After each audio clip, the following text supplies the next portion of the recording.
Hello everybody, it's Claire back with another art journal video, and in this one I'm sharing a page that I created using one of Natalie May's collage papers. So this collage paper is called Tana, T-A-N-A, and you can find these collage papers on Natalie May's website. She has just released some brand new ones as well, which are really beautiful. So here I'm just cutting off some of the excess because I want the image to be on the left hand side of my page. I'm just kind of guessing really where I need to cut, and then I am cutting around the edge of the face. So if you didn't like that cut edge, then you can just do that with a water brush, and you'll get a bit of a softer line around the edge of your image. Okay, so then I'm using some white acrylic paint, and I'm going to be using a sponge roller. So this is a children's art tool, but they are great for just adding the paint in a slightly different way to your background. They're not expensive at all. You can find these on Amazon and eBay, and probably in sort of discount shops as well. And you can remove the sponge roller as well at the end, and just you can rinse that down, because obviously if you don't, it will dry and go really hard and then won't be any use. So I'm just sponging some white paint onto my background, keeping it most opaque on the left hand side, because that's where the image is going to go, and I wanted the image to stay as it was, whereas if I'd put it onto the craft paper itself, the image would have ended up with that kind of like the tinge of the craft coming through, whereas this way the image stays as it was designed. So just sticking that down using some matte medium.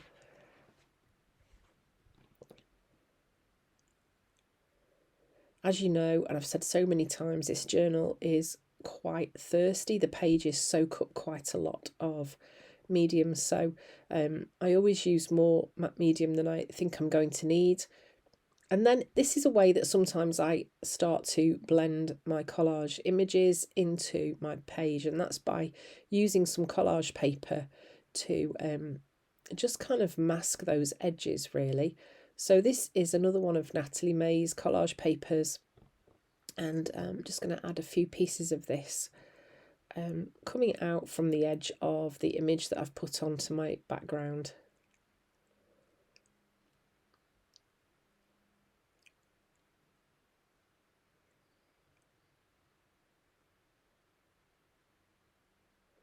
And again, just doing the same, bringing a few more pieces of collage paper onto my page. This kind of then just means that those ones that I've added don't kind of just sit there all alone. They've got some friends.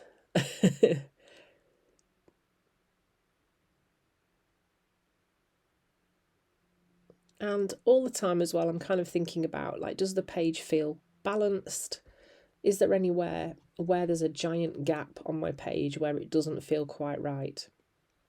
Okay, so now I am starting to add some colour.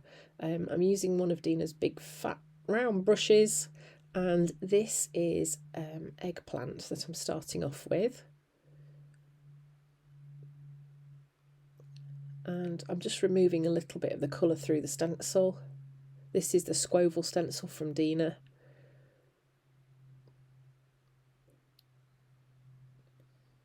This is just lifting some of the darkness away really. I guess it's not mega successful. My background wasn't really dry enough to do that, so, but it doesn't matter, that's okay. It's introduced a little bit of a pattern, and then I've mixed a bit of carnation in with the eggplant, made a really pretty colour, and decided that instead of just lifting the paint, I would stencil that through, so that would work just as well.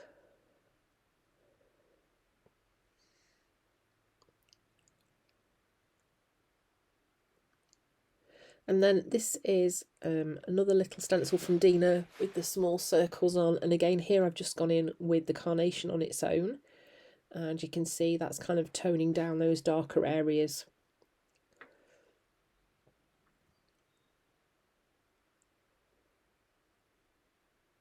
And then her hair had kind of disappeared, so I'm just bringing some white paint back into the page, And what I'm going to do is sponge over the hairy area, and let that dry, and then draw some hair back in, because I'd kind of disappeared it.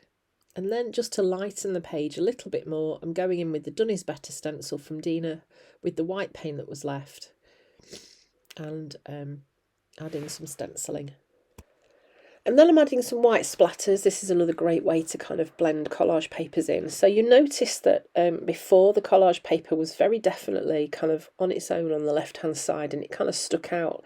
But because I've pulled that hair over the edge of the paint that I've added, the collage paper now feels like more of the background. So there are lots of different techniques that you can use for making collage papers like this feel that they belong on the page, and this is one of them, is to pull the image out over your background, so that not only does it mask the edge of the collage paper, but also it starts to feel like it was meant to be. And then I'm going to use some of the lines that I can see already there and just add some more of my own in as well, just to make this feel like it belongs. I'm not worrying too much about being too precise. I'm kind of sticking with the marks and the lines that Natalie May has already put on there, using those as my guide.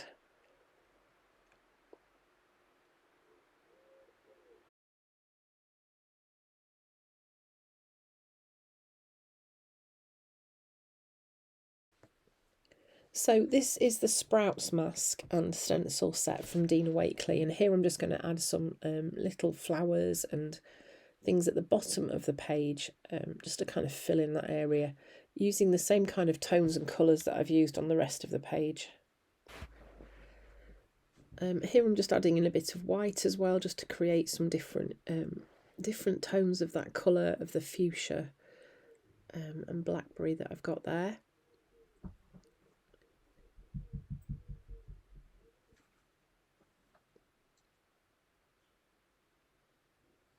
And kind of overlapping these as well. So once they're dry, I then will go in and just add some details onto those too, just so that they sit a bit better on the page.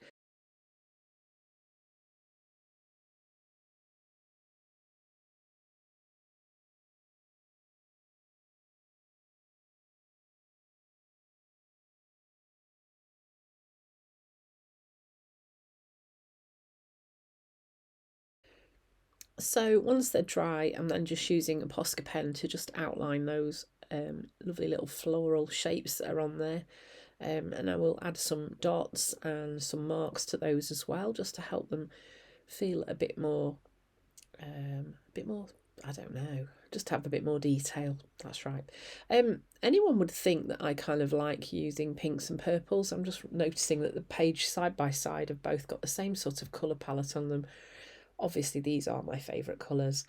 I do find myself reaching for them more often than not, and have to make myself use other colours, just to kind of challenge myself a little bit. So here I'm now going over those with white, because I felt the black was too stark against the rest of the page. And I think that works quite well. It kind of just pushes those back a little bit more. And then I'm using some different coloured Posca pens just to add some marks and some dots onto the page as well, just to help ground those images and kind of finish that off.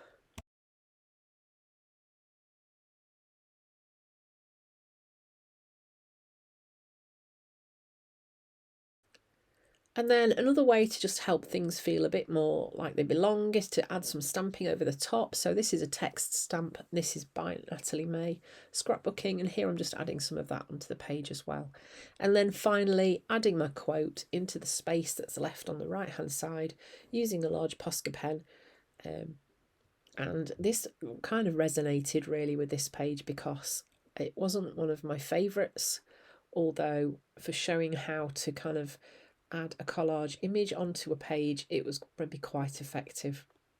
So I hope you found some inspiration from watching this video. Maybe you'll have a go at making collage images flow onto your journal pages. Thanks for watching, and I hope to see you again soon.